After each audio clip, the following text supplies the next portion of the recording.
पद गहि सीता मिली बहोरी सुशील विनीता, मिली बहोरी सुशील विनीता।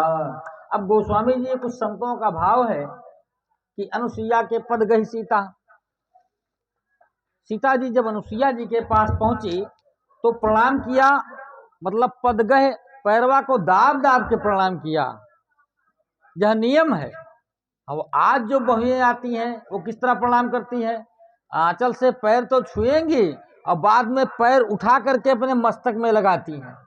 इसका जानते हो क्या संकेत हुआ कि आज से इस घर से तुम्हारा पैर उठा, जाओ लकड़ी कंडा बीनो, मेरी महंती हो गई आज से।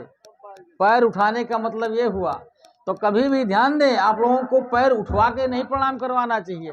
कहीं उठवा दी तो उठ जाएगा पैर, घर से पैर उठवाना नहीं चाहिए। पद गई सीता, उसका शीश पहुंच जाए। अच्छा, एक बात और है यहां पर समझने की, महिलाओं को कभी भी किसी का प्रणाम जमीन में लेट कर नहीं करना चाहिए, क्योंकि जो महिलाओं का पयोधर है यदि वो धरती से टकरा गया तो निश्चित करके धरती वहां पर दबती है, अभिशाप हो जाता है। इसलिए महिलाओं का पयोधर ब्राह्मण, घंटे, शंख और शालिग्राम बिना आसन के यदि धरती पर बैठ जाते हैं तो वहां पर धरती दब जाती है, अभिशाप होता है। इसलिए बिना आसन के इन लोगों को बैठना नहीं चाहिए। और महिलाओं के लिए तो सर्वथा शास्त्र ने वर्जित कर दिया कि धरती पर लेटकर प्रणाम करना ही नहीं चाहिए, चाहे वो नारायण ही क्यों ना हो। प्रणाम करो, हाथ से करो, अथवा व्यक्ति ऊंचे पर हो तो प्रणाम करो, लेकिन प्रणाम का यह विधान नहीं है कि तुम लेट करके प्रणाम करो। इससे हमेशा महिलाओं को बच करके रहना चाहिए। ये बहुत अति आवश्यक है जीवन का, बहुत महत्वपूर्ण है जीवन का मंत्र।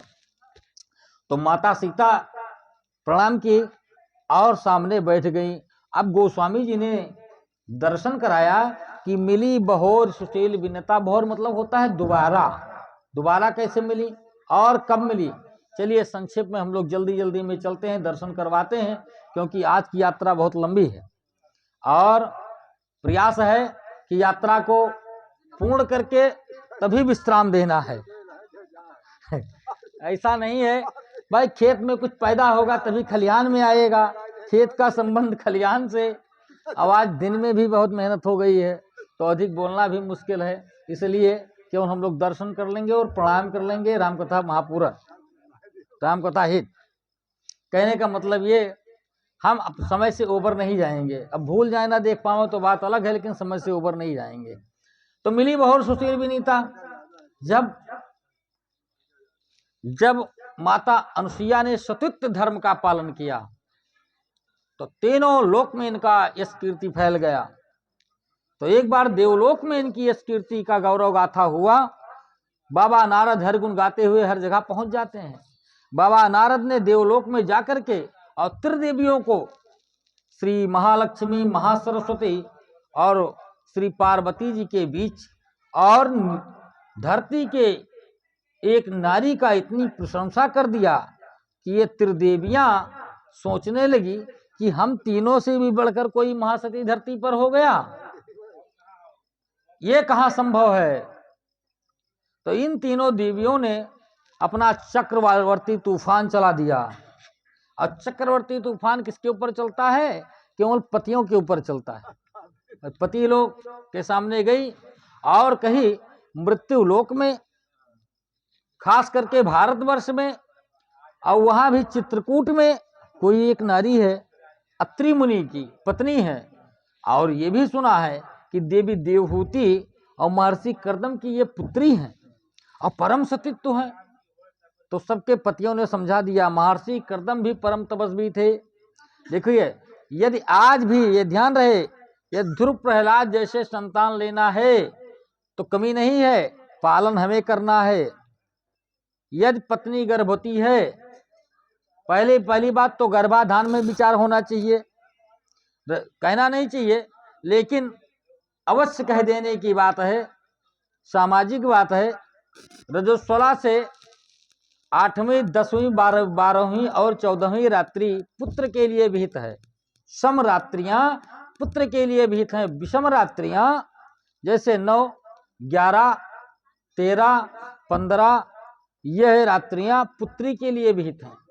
इससे पहले यदि गर्भाधान हो जाता है, चाहे पुत्र हो चाहे पुत्री हो, नियम का संयमित नहीं रहेगा, विपरीत दिशा में ही चलेगा। और प्रेगनेंसी से पहले पत्नी को रविवार का व्रत करना चाहिए। पुत्र की कामना से ध्रुव प्रहलाद जैसा पुत्र की कमी नहीं है। जैसे गर्भवती हो जाए तो उसको रामायण गीता इत्यादि का पाठ सुनाना चाहिए। ना कुछ हो तो मोबाइलें लगा दो, लेकिन घर में बजता रहे। कथा हो तो ध्रुव प्रहलाद जैसे ही संतान उत्पन्न होगी और माता पिता की सेवा करेगी। ये शिक्षा हमें माता कयाधु से मिलता है, प्रहलाद चरित्र से मिलता है।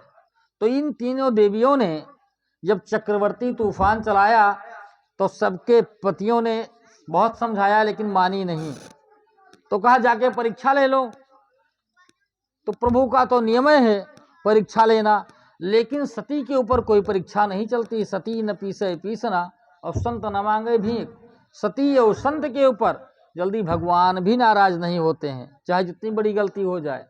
भगवान भी आधे मन से आए, तीनों लोग, ब्रह्मा विष्णु महेश तीनों लोग आए। तो भाई